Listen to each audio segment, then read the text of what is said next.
Hello and welcome to another episode of Wannabe Entrepreneur. Today I have an interesting interview here. It's the first time that I am interviewing three people at the same time, each one of them in their own computer. So I really hope that everything will go okay sound wise. And so today I have Matthias, Misha, and Wolfgang. Hello, everyone. Hello. Hello. Thank you so much for accepting this invitation. Wolfgang and Matthias are already kind of known by you, the listeners. I already interviewed them. Wolfgang actually interviewed you already 2 times, so they are regulars already. And Misha is the first time that you are here. So welcome. They are the creators of Codeprints that basically allows you to personalize your or gives you a personalized prints of your GitHub contributions, and it basically creates art out of code. They will speak more about it. It's a very exciting journey, and we'll learn how they were able to bootstrap this business and this product. And I will just in the beginning ask each one of you to introduce yourself. Matthias and Wolfgang, you can just give a very quick introduction because everyone already knows you. And Misha, maybe you can give a more in-depth introduction of yourself. And Wolfgang, maybe you can start. Okay, so a very short introduction. For Codeprints, at least, I'm one of the creators, and in general, that's, I think, also the good description of what I usually do. I just love to create new stuff and new projects, and Codeprints is one of them. Matthias, what about you?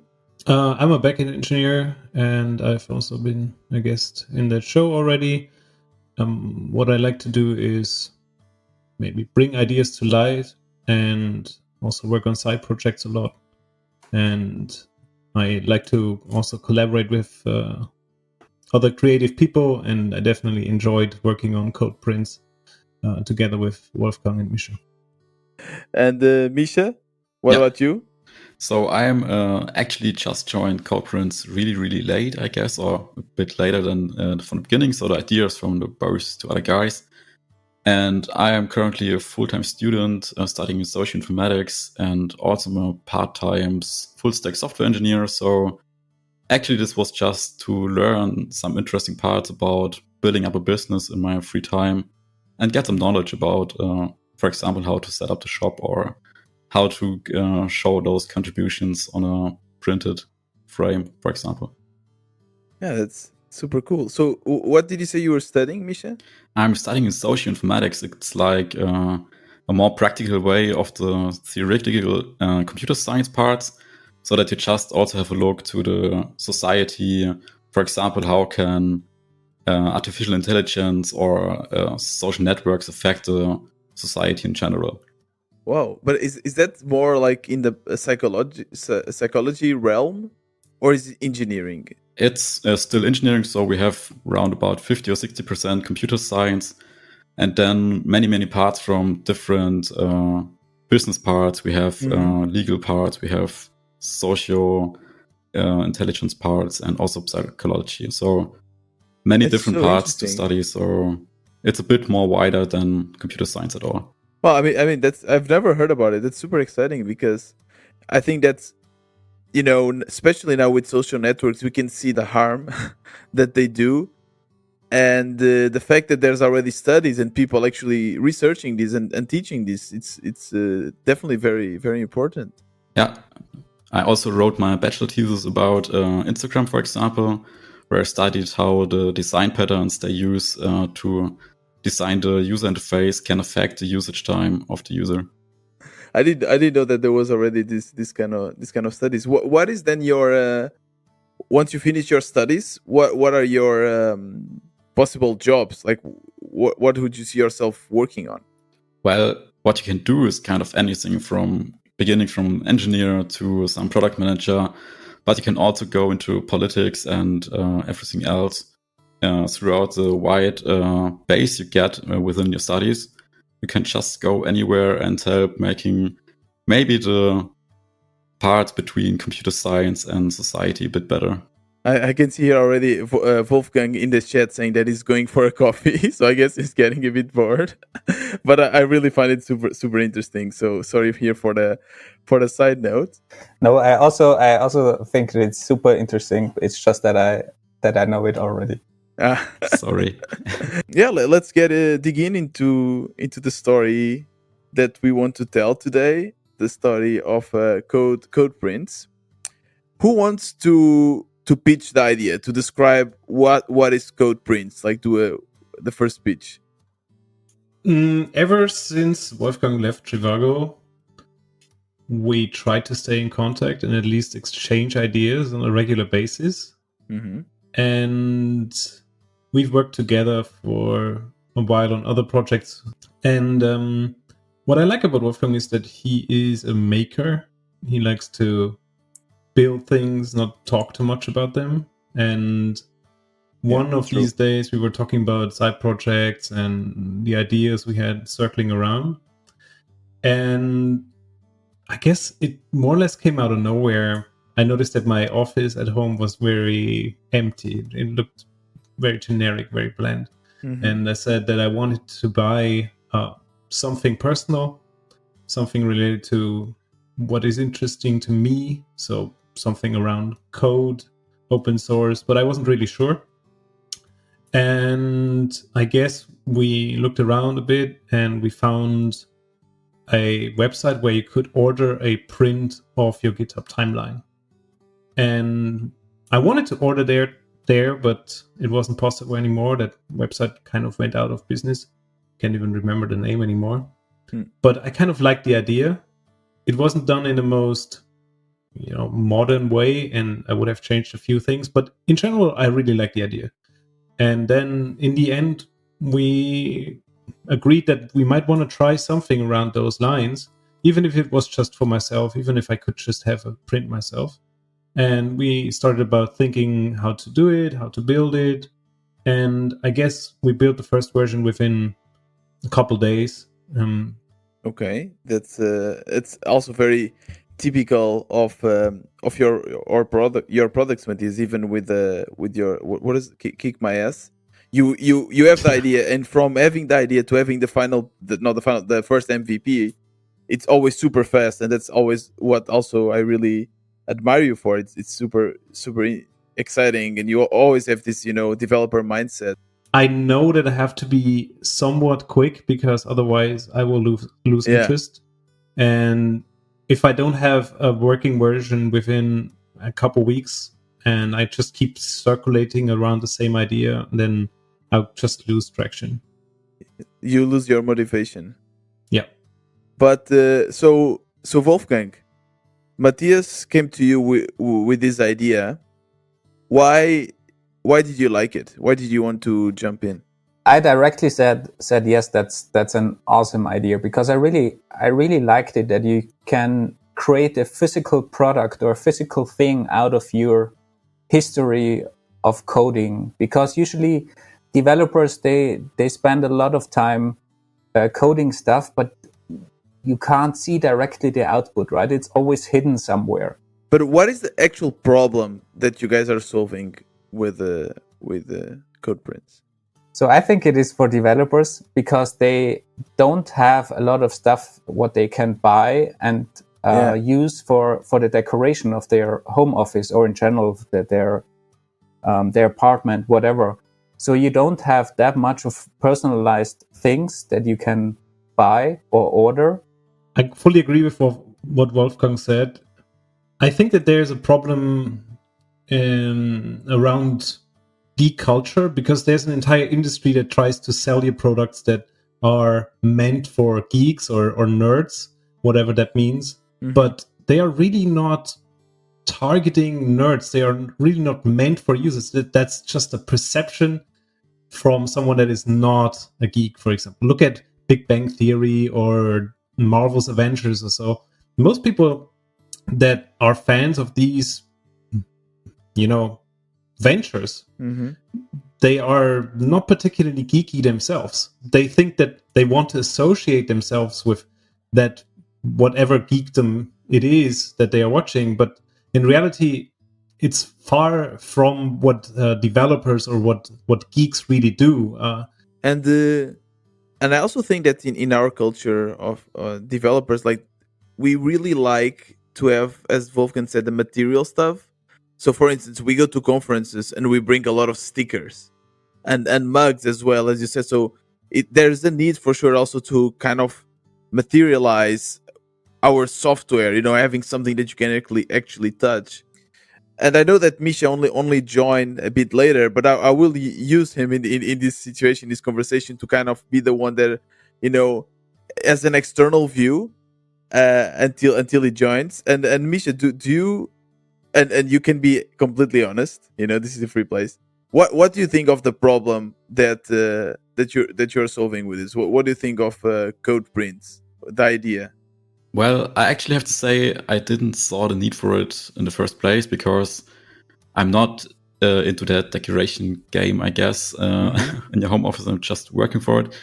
But when I saw the idea, because I just accidentally scrolled through an article where Codeprints was mentioned, I thought, well, cool, that's a quite nice idea. So maybe I think it's not needed, but need is also some kind of word you can interpret like True. you want to. So maybe it differentiates between different persons, so everyone have his own opinion. And it's not a need. So like you need it to survive, of course.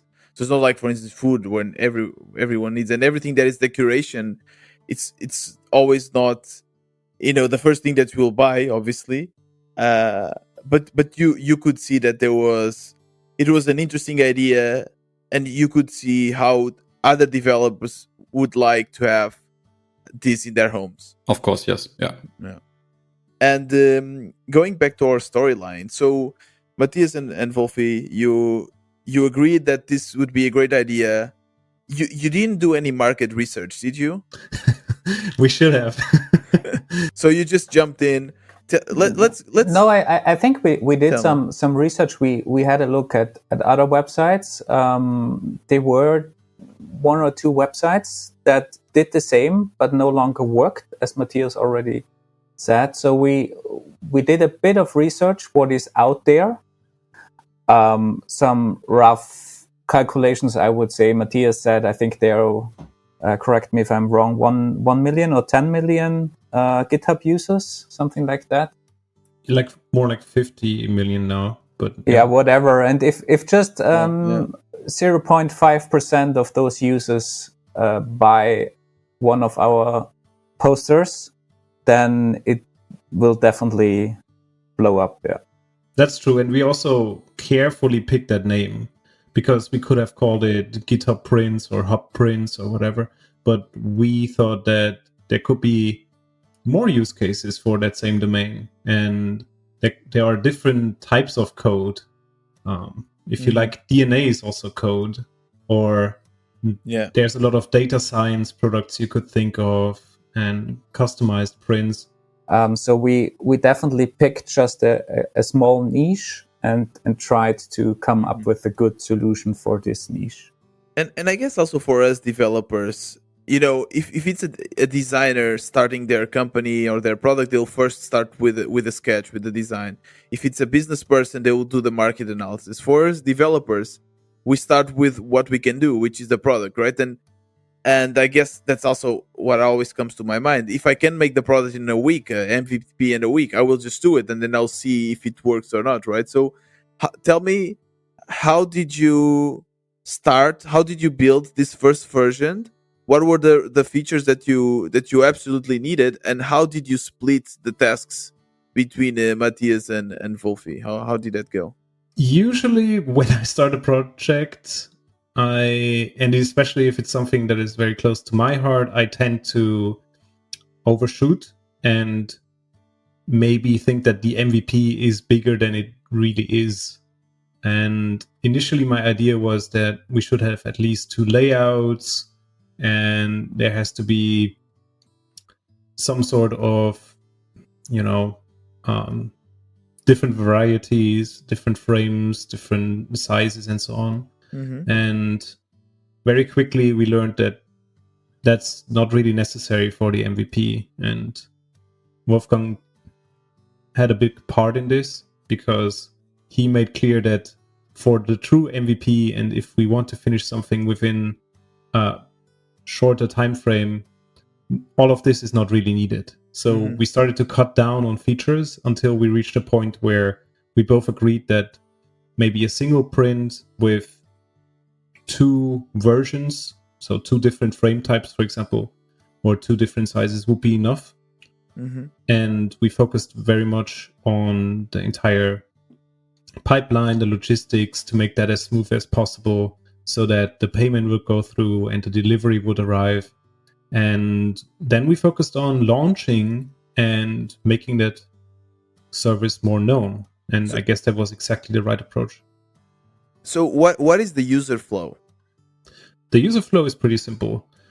And we honed that for a very long time.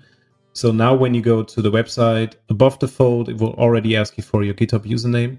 Once you enter that, you get a preview right away that is rendered in real time. That's a very minimalistic, small version. It's a JPEG that is highly compressed. And you can maybe change the frame and the size, and that's it.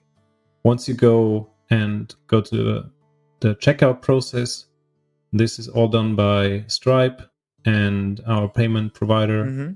You pay right away, and then we get a notification that the print is ready to be handled. Right now, there's still some manual work involved, which makes sense because it's an MVP. So we decided not to automate everything right away, to be flexible and buy us some time.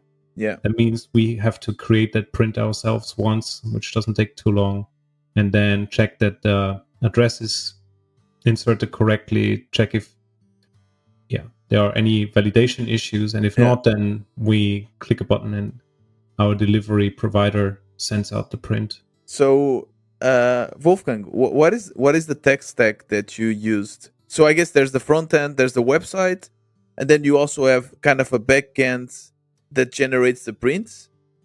Is it like 2 different projects, or how is that? So we really try to not code that much. So it's kind of a, let's call it less code. I don't know how to call that, but we really try to let's make it a thing. We use the less code approach. Exactly, the less code, as little as possible. So we used a library that already did stuff. It was not that pretty, and we just hacked in some lines of code that it somehow created this preview and what we needed. So we really reused a lot. Over time, we optimized everything a bit. Also on the front end side, we use Shopify because it was just, it worked out of the box. You have a payment, so the whole payment system attached. Okay. It's Shopify, exactly. So it's not that cheap, of course, but it was super easy to start with. Yeah. And they have a really cool template engine, and it just worked out of the box. And then we inserted a bit of JavaScript, also quite hacky, I would say, just to preview everything. And it was also a problem because Shopify has a very sophisticated JavaScript framework or JavaScript code. And whenever we changed something, there's a lot of magic going on in the JavaScript stack of Shopify. So there was kind of a fight between their JavaScript and our JavaScript. So it was really hacky. But it just worked. And that was our goal, right? To just put some code out there to have a proof of concept as quick as possible. And then, of course, we have on the server side also JavaScript based, but it's Node.js server side. JavaScript, we have our own code that generates the preview, that generates the rendered version at the end as a PDF, so that we can use it for the final product, so that we also don't have to do everything. So just to make sure I understood, the front end is Shopify. So if I go now to Codeprints.dev, that's Shopify? Exactly, that's Shopify. Okay. And just the preview that is rendered, that's on our side, on our server. Did you get surprised, Misha, the first time you saw the code and you saw how this, because both Matthias and Wolfgang, they are extremely senior developers. They have a lot of experience. They worked in top tech companies. Did you somehow got surprised with the fact that they hacked? They implemented this in such a hacky way. Yes and no, I would say. I mean, I also have a more technical background because I've made an apprenticeship before, but I think it's always the same part when you go into some new companies or just look at a new code base. You're always surprised how anything is done. And so in this part, I would say, yes, I was surprised how does everything work together with Shopify, because I didn't work with Shopify before. But on the other hand, it's also just JavaScript. So yeah, they are pulling the information from their own server and adding it to the view. So the answer is maybe yes and no. Yeah. I think Misha also is responsible that we cleaned up a lot of stuff, because he just looked at the code and asked, why do you do that? Why do you do that? Yeah. Oh my God, why do you do that? And he created a lot of GitHub issues. And then at the end, we really cleaned up a lot of things. And we could already see the typical problem with technical debt. You have a new developer, a new person joining the team, and then has to implement a simple thing, just in the UI to change a simple, small thing. And you have to communicate really for a long time to give all the help and the support so that this person can change it, because it's not documented. It's really hacky. It's bad. The person doesn't understand why you did it like that. I can still remember when Misha sent us an email that he might potentially want to join, and we both were discussing that he'd be in for a surprise once he realized that it was built in such a basic way. And not simple, but basic. It was very rudimentary. But I think that's also, only experienced developers would be able to do such a thing. Because you also have a reason. Of course, you knew about all the technical debt, but your reason was that you wanted to build something fast and test it fast. And you made it in a way that made it possible and scalable at the same time. Maybe not scalable to other team members, but at least scalable in terms of traffic, right? Even with the traffic, I wouldn't agree. That was my plan at the beginning. We always had our Docker image of the server side software on a really small random server that I'm using. And I always wanted to upgrade that and push it into the cloud to Google, that it's scalable. And I really wanted to do that and don't have it on my private small server, because then we might have a problem in the future with traffic. But Matthias always said, and it was the best decision ever, we can still scale it up if we run into this problem. Exactly. And I think that was definitely a wise decision, because even my small server is able to handle thousands of requests. So you built the first MVP, and you finally, the launch day came, right? How did you launch it? How did you spread the word? I think it was quite simple. We just created a Twitter account, and then we created a tweet, and that was it mainly. Because I'm seeing here one of your tweets. Or something that you retweeted, which was a tweet from Andy. Andy is also a developer from Trivago. He's very known in the open source community. And I guess you gave him his own code print, and he tweeted about it. And this one has already more than 50 likes, a bunch of retweets. Was this a strategy that you guys tried to do, like to get some superstars in the open source community, give it for free, and bring their traffic to your platform? Definitely. In general, because you said we are developers and we focus on coding and the tech stack. That's true on the one hand, but we started quite early thinking about marketing and how we should do that. And we started with Andy, and it was kind of a test run, because we haven't ordered anything yet from our printing partner. So that was the first test. We said, Andy, you get it for free, but we just want to test the whole pipeline from going to the website, ordering a product to the delivery at the end. So really exactly an end-to-end test with all involved partners, software, all the steps in between. And of course, we also asked Andy if he can tweet about that. And we then applied the same strategy with other people. I looked at GitHub and looked for really good contributors or people on GitHub that have a lot of contributions in open source or in general. And then I just followed them on Twitter with our Twitter account. Mm-hmm. So they saw Codeprints, and apparently they went to the website and saw, wow, that's a great product, ordered it. There were really very famous people in their community. Mm-hmm. They ordered the print and then tweeted about that.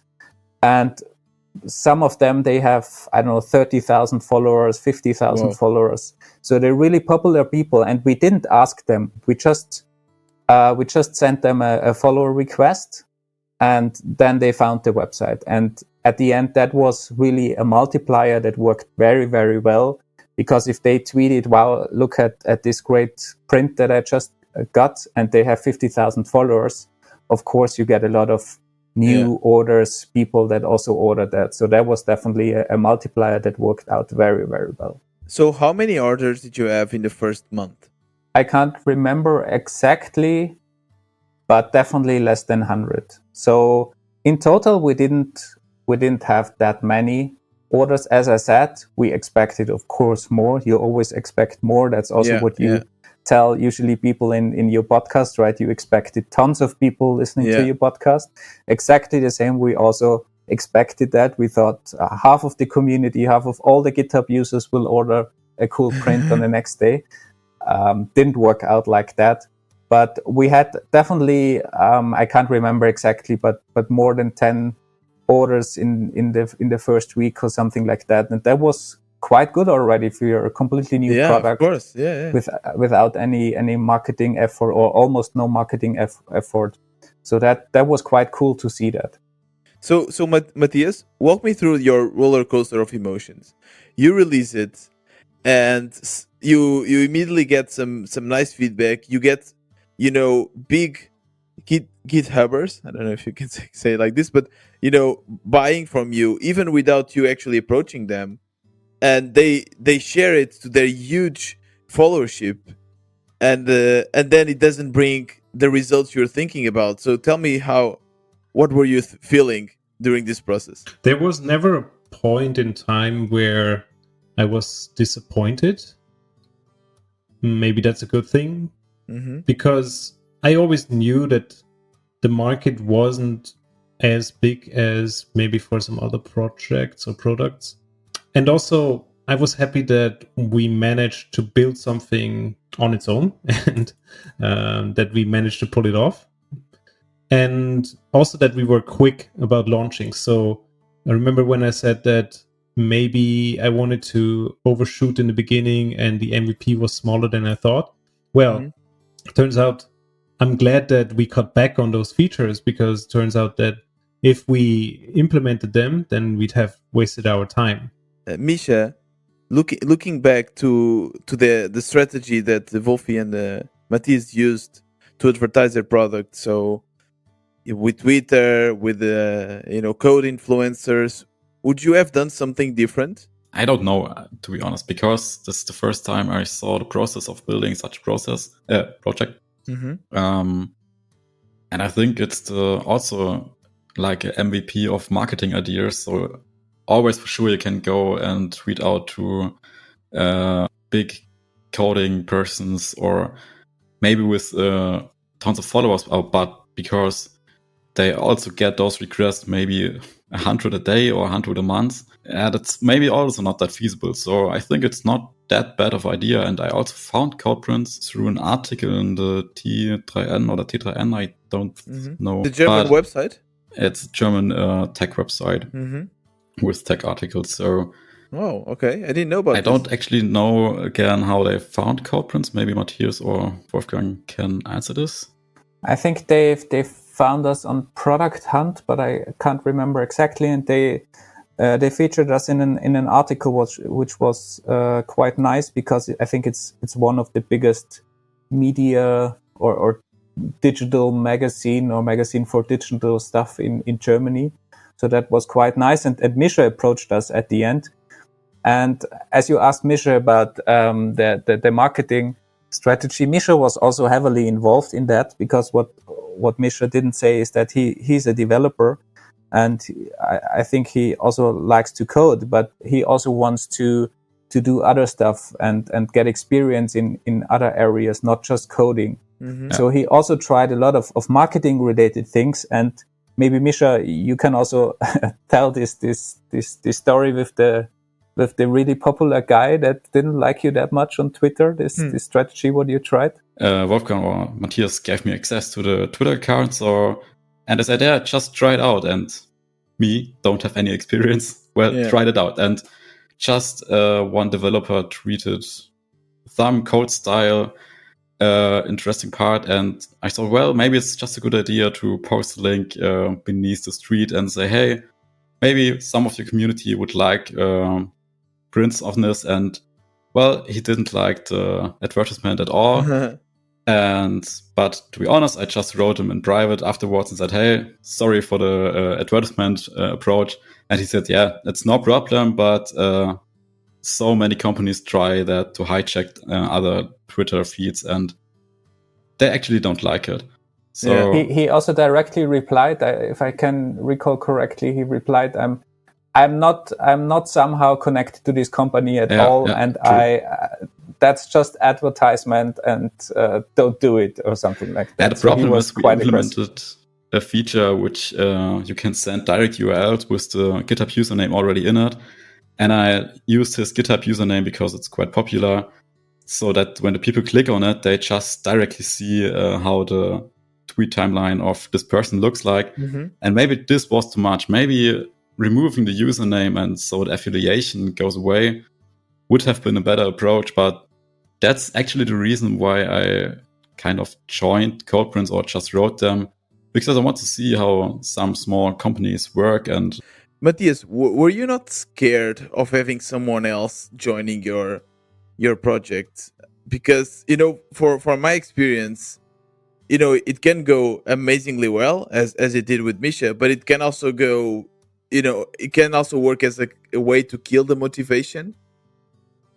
Did that cross your mind?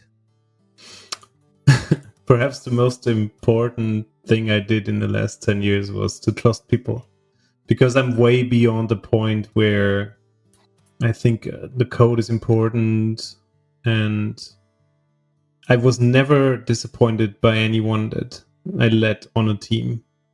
And even if the project went to hell, or even if someone dropped out again, it was always better to add those people to the team in the first place, because you learn so much, and as the others said, you get a new perspective, and it's way more important than the monetary value for me, especially when I do things in my free time.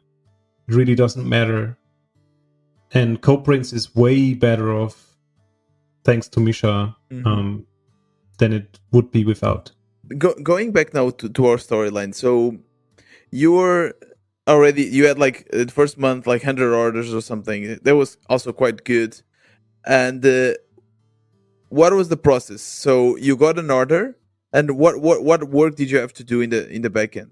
So we get the order. We have to then create this PDF. I mean, it's just a call to a URL, but you have, of course, to set the right parameters, check the years that you want to print. Then the PDF is generated, and then you have to somehow fit it into the right frame that was ordered with the right margin. So you have to incorporate all that and then fit it in somehow, and then create the final PDF, and then to upload it to our printing partner, and then it gets printed and shipped to the customer. So how long would that process take?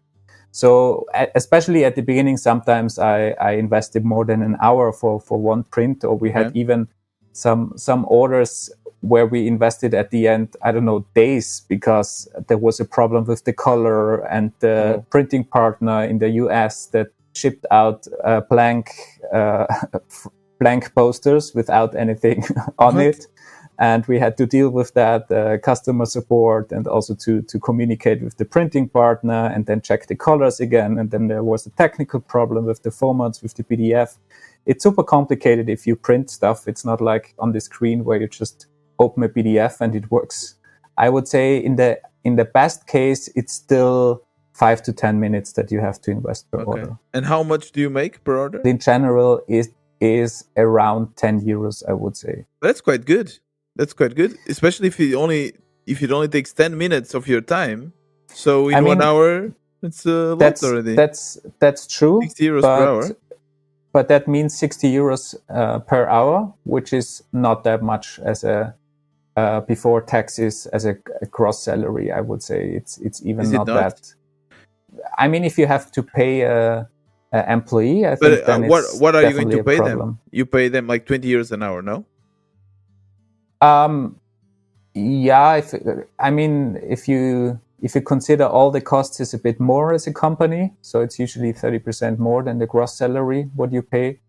But even then, true, then it's 20 euros. But then you have to consider all the other work that we did, for example, all the coding, everything around that. Then customer support, that is very time intensive. And especially at the beginning, if you start with a business, you want to have satisfied users, right? So you do everything for them, almost everything. Of course.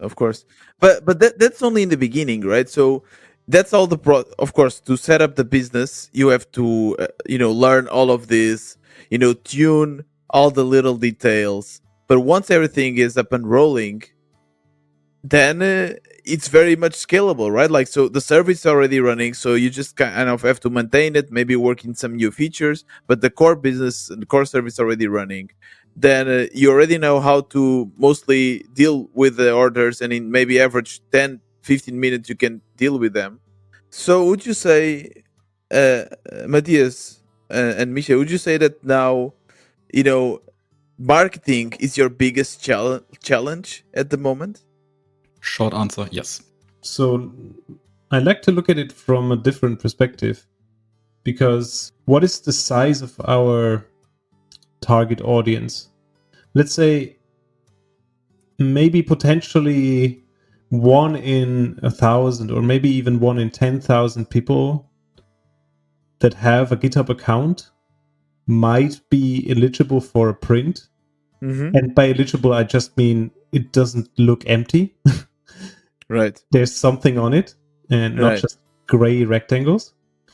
Then I would say the market size is really, really small. But if there was a product that could increase the size of that market by a factor of 10, say, or even a factor of 100, which probably isn't that hard to achieve if we iterated on the product itself and created something that was personal but still wouldn't require years of work, or at least 1 year of consistent work, let's say, then that would be still an interesting market.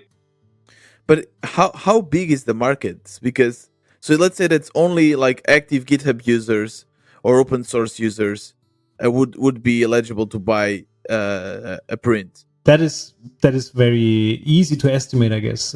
You just look at what you sold so far, and then maybe you project it into the future. So I would say from my gut feeling, maybe 5,000 prints or so in total, or 10,000 with the product we have right now, which is not a big market. 10,000. And even if it's a very rough estimate, but if you look at the statistics, not many people are very active on GitHub. I see this also as an amazing gift for companies to give their employees, right? So, we in Trivago, right, we spend sometimes months working in one project, and everything, like the company in every team event and whatever, would only speak about this project. It was a big thing around our months, even around our year, that in the end of this project, giving such a print to every developer involved with their commits, I would see a lot of companies doing this, and maybe even shifting your business to a B2B instead of a B2C would also make sense, and it could open a lot of doors, right? Yes, we thought about that a lot, and there's a lot of upsides to it. For example, the main upside is that potentially you could sell more than one print and you could send prints in bulk. Exactly. So you could increase the market size. But there are some downsides as well. For example, you have to consider the fact that developers are no longer your customers, because the people that pay are maybe product owners or marketing people within a company, or maybe management level executives. Mhm. So the developers themselves who know about the product, Yeah. they won't order a print for a team, and the people that would like to order a print don't know about the product. But you know, in my personal view, it looks like you guys have a great product. You have a great tech team. You know, the only thing missing is a marketing person.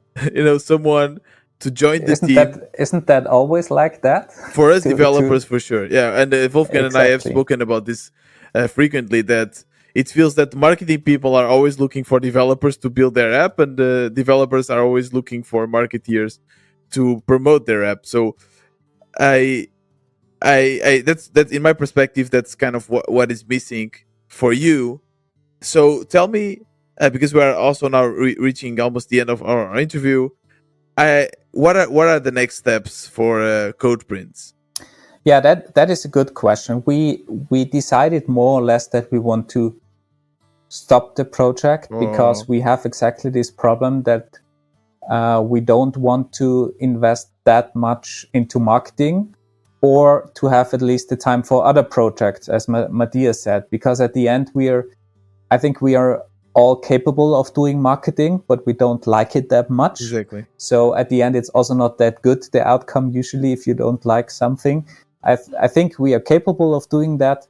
But for me personally, for example, I would prefer to put all my marketing effort that I don't like anyways into one of my main projects that I have, and not Codeprints as well. I think you're going to a good point here, because time is maybe also a problem. Like one, I can say I have much to do with the studies and working and financing some the studies on the other side, which leads to maybe 1 or 2 hours a week. And Matthias also have his full-time job. Wolfie has his many projects he works on. So maybe also time is a problem when every of us 3 guys would say, okay, let's just jump into it and do it. Maybe it would work, but maybe even not. And then it's the question if you want to go that risk or not. Yeah. Maybe if it was just a happy little accident, that's all that matters. I guess we had a good time together, and we enjoyed working together as well on this project. So all good on that front. In general, we try to be very honest and transparent here. So of course, there's not much going on right now, and probably we don't have that many sales. But I guess we still think that there is potential in general around personalized prints. And yeah, if someone is interested in taking up from here, then maybe they can contact us. So you'd be willing to sell what you've built? It's always a matter of price, but you always want someone as well that believes in the mission of a project, rather than just buys a thing and then runs it to the ground. That doesn't really help anyone, because let's face it, it will be some marketing effort, and probably you need to understand how developers think to make this successful. But if you are passionate about exactly those 2 things and you want to grow in that direction, then maybe it helps you to at least consider it. Otherwise, you'd start from zero. We don't want to let it die, right? It is our idea. We invested a lot of time, and we also see the potential there. It's just that we have a lot of other things to do, and then it's the question: should we continue to invest the time into marketing into this project? But I think the potential is there, the market is there, and as Matthias said, we can also extend the market easily with just some adaptations, and also we also have some other ideas for non-developers So we can definitely do that. And I think then there is a big market. It's just at the moment that we are not the marketeers that can do that and that want to do that. So if there is somebody who wants to join the team, of course, just contact us, please, and then we make it fly. 3 desperate developers looking for a marketeer. Guys, this was a lovely conversation, and I would love to ask in super quickly each one of you one thing you've learned with this project. Well, I can start. I also learned a really lot, like open source and the marketing stuff, but the main part I've learned is how simple and easy you can start such a business. Maybe not the biggest, but it's quite easy to start, and the code base haven't to be that complex, because as a young developer, you always think, okay, it has to be such a complex product or something like this, but no, it may be that quite simple, and just do it. Just start with it. And that's a great lesson. Matthias or Wolfgang, do you have also one thing you learned? My biggest lesson was to always think about the size of the target audience, and that impacts what you want to get out of this product or what your expectations. So, as I said, personalized products, yes. Products for hardcore open source maintainers that have hundreds of commits, maybe not. Or at least you have to do some heavy marketing, or you want to tweak the product a little bit and then turn it into the right direction. I guess that was the biggest one. For me, it was one thing that was the opposite than Misha said. I didn't expect that it's that much of work to bring everything online, the proof of concept. But that was not the biggest learning. So my lesson was maybe that marketing has such a big influence or impact on your project, because I thought we know the community, we know the market, we know the developers, we know our customers very well, right? We are our own customers. We know them exactly. We have a great network. We know a lot of developers. We know a lot of tech companies, especially due to Trivago. We are connected with a lot of different companies, but still we failed in marketing. And that is a big lesson for me, that you really need somebody who takes over and can do this marketing, even if you're even if you're such a great team of developers and you know it very, very well, or everything that I just said. Marketing is still a huge problem. And I think for all my other projects, I will focus even more and earlier on this marketing topic. If you are interested in learning more about Matthias and Wolfgang, I've done 2 interviews, or even 2 with Wolfgang and one with Matthias. I will link them in the description. They are amazing interviews, and you can really learn more about their mindset. And there will be a link also for Codeprints in the description, and there will be also their LinkedIn's, Misha's and Matthias and Wolfgang there, so that you can reach out to them, and maybe even if you are interested as a marketeer to join the team or to buy their product, contact them, because I really think there's a lot of potential here.